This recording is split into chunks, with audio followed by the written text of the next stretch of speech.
How to get verified on Instagram. Hello everybody, welcome back to the channel.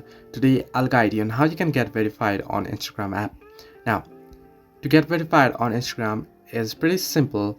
Here, simply open up Instagram app and you'll get an interface like this. Now make sure you're logged into your account that you want to verify here. Now once you're logged in, tap on the profile icon that you'll find at the bottom right corner of your screen here, and you'll be headed into your profile. Once here, what you want to do is tap on the hamburger icon or the three horizontal line icon at the top right corner of your screen, and here what you want to do is head into settings and privacy. Now once here, what you can do is from the search bar, simply search in for verification here.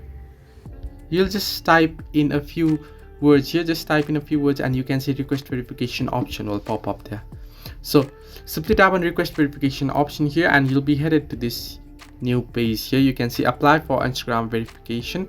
Now what you want to do is here you have to confirm your authenticity. Here you can see identification documents for yourself or your business. Now if you are verifying your business account, simply submit the identity here, document type and the business information and full name here, or if you are verifying your private account, simply type in your full name and your document type here for yourself, and then scroll down and give to confirm your notability. You can see so that the public figure, celebrity or brand your account represents is in the public interest. Select the category, country, region, audience, and here you scroll down below and you can add your links to your other accounts here, and then scroll down below and then tap on submit option that you'll find at the bottom of the screen. Now once you have filled all these options, this submit option will be available. Simply submit it, and after you complete the form, after you send it, what you have to do is wait 30 days for the response and Instagram will get back to you. So this way you can get verified on Instagram. Hope this helped you. Do like and subscribe, and do not forget to leave a comment down below if you have any further issues.